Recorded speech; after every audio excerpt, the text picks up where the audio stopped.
संबंधित मुलगी सातत्याने आजारी पडत असल्यामुळे तिला पुन्हा एकदा औसामध्ये औसा येथील सेवालय येथे या संस्थेत दाखल करण्यात आलं. ज्या आरोपीने आहे ते लैंगिक अत्याचार केल्याचं समोर आलेलं आहे. यामध्ये लैंगिक अत्याचार केल्यानंतर मुलीचं ॲबॉर्शन केलं गेलं असं मुलीने तक्रारीत म्हटलेलं आहे.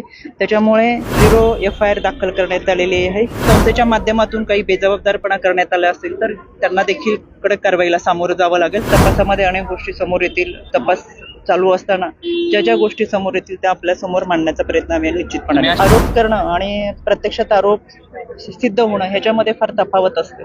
आरोप करणं सहज शक्य असतं, पण आरोप जोपर्यंत सिद्ध होत नाही तोपर्यंत आपण त्याला आरोप म्हणू शकत नाही. एखाद्या व्यक्तीला बदनाम करणं, एखाद्या खात्याला बदनाम करणं, त्या व्यक्तीवर टीका करणं आणि स्वतःचं नाव मोठं करणं असं जर काहींना वाटत असेल तर ते अत्यंत चुकीचं आहे. त्याच्यामुळे खऱ्या आपण पाहतोय जर कामच केली नसती किंवा लोकांनी सहकार्यच मिळालं नसतं तर विधानसभेला महाराष्ट्र हा महायुतीच्या पाठीशी उभा राहिला नसता. औसा तालुक्यामध्ये HIV बाधित एका अल्पवयीन मुलीवर लैंगिक अत्याचार झालेला आहे. खऱ्या अर्थाने 6 जणांवर गुन्हा दाखल झालेला आहे, मात्र अद्यापही आरोपीला अटक करण्यात आली. खरं तर 2021 मध्ये औसा तालुक्यातील संबंधित पीडिता ही मूळची राहणारी तेर तालुक्यातली आहे. 2021 मध्ये आईचा मृत्यू झाल्यानंतर वडील देखील घर सोडून निघून गेले आणि आधार द्यायला कोणी नसल्याने यामध्ये चाइल्डलाईनच्या माध्यमातून संबंधित पीडित मुलीला नळदुर्ग येथील बालगृहामध्ये दाखल करण्यात आलं. बालगृहामध्ये दाखल केल्यानंतर 2021 पासून 2023च्या दरम्यान पर्यंत संबंधित मुलगी सातत्याने आजारी पडत असल्यामुळे तिला पुन्हा एकदा औसामध्ये औसा येथील सेवालय येथे या संस्थेत दाखल करण्यात आलं. सेवालय येथे दाखल करण्यात आल्यानंतर खऱ्या अर्थानं तिथं मेडिकल, तिचे औषध या सगळ्यांसाठी या सेवालयामध्ये तिला त्या सुविधा दिल्या जात होत्या. पण यामध्ये ज्या पद्धतीने या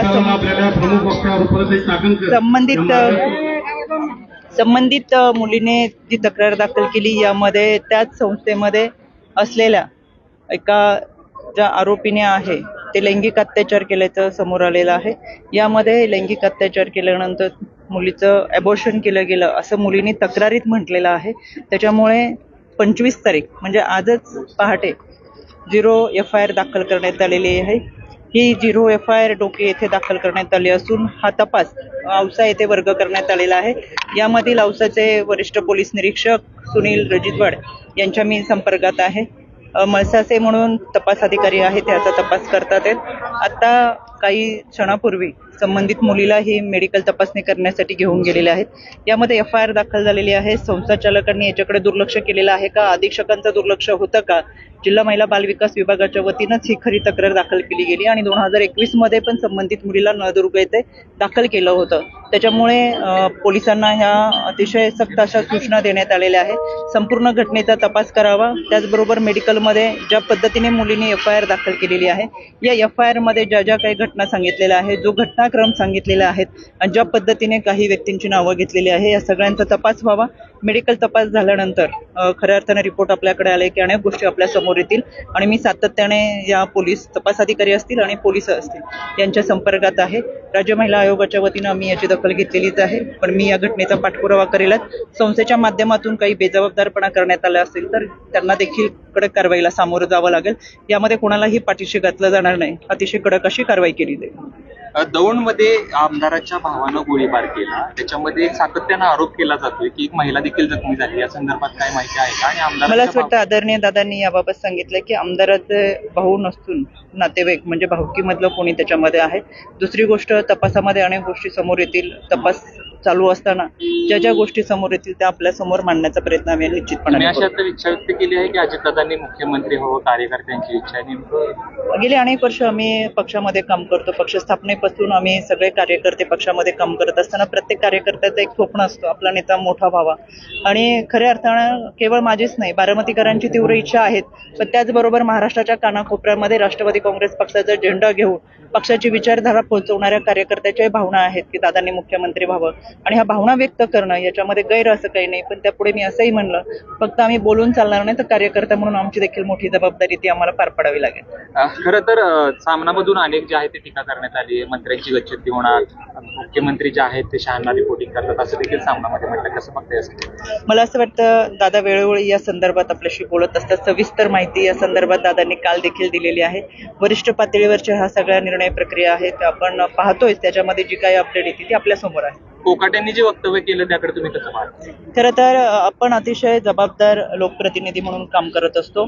अतिशय संवेदनशील अशा समाजाचं प्रतिनिधित्व करत असताना, घटकाचं करत असताना, कृषी विभागाचं प्रतिनिधित्व करत असताना आपली जबाबदारी ही फार महत्वाची आहे. त्याच्यामुळे कोणाच्या भावना दुखतील अशी वक्तव्य खरं तर कोणी करूच नाही. आणि महाराष्ट्राचा बळीराजा ज्याच्याकडे आपण अतिशय आदराने पाहतो, ज्याच्यामुळे आपण जगतो, त्यांच्या प्रती असलेली भावना, संवेदना ही चांगल्या पद्धतीनेच व्यक्त झाली पाहिजे. त्याच्यामुळे निश्चितपणाने त्यांनी केलेलं विधान हे चुकीचं आहे. आता तुम्ही लाडक्या बहिणीचं कौतुक केलं. खरं तर या योजनेमुळे अनेकांना निधी मिळत नसल्याचं देखील सातत्यानं वेगवेगळे नेते आरोप करता आहेत. कुठेतरी ताण येतोय असं वाटत नाही या लाडक्या मला बहिणीला? असं आणि वाटतं- एका सांगलीमध्ये एकाने आत्महत्या केली बिल निघत नसल्यामुळे. मला असं वाटतं आरोप करणं आणि प्रत्यक्षात आरोप सिद्ध होणं ह्याच्यामध्ये फार तफावत असते. आरोप करणं सहज शक्य असतं, पण आरोप जोपर्यंत सिद्ध होत नाही तोपर्यंत आपण त्याला आरोप म्हणू शकत नाही. अर्थमंत्री म्हणून आदरणीय दादांनी अतिशय चांगल्या पद्धतीने राज्याचं नियोजन केलं आणि वेळोवेळी ते सांगितलेलं आहे. कुठेही कोणाच्या निधीमध्ये कपात केलेली नाहीये. लाडक्या बहिणींना सबल आणि सक्षम करत असताना मी मगाशी माझ्या भाषणामध्ये सांगितलं की आमच्या लाखो लाडक्या बहिणी आता मध्यम उद्योग, लघु उद्योग या माध्यमातून आता स्वतःच्या पायावरती उभ्या राहिल्यात. उद्योग व्यवसायाच्या निमित्तानं खऱ्या अर्थानं सबल होतात आहेत.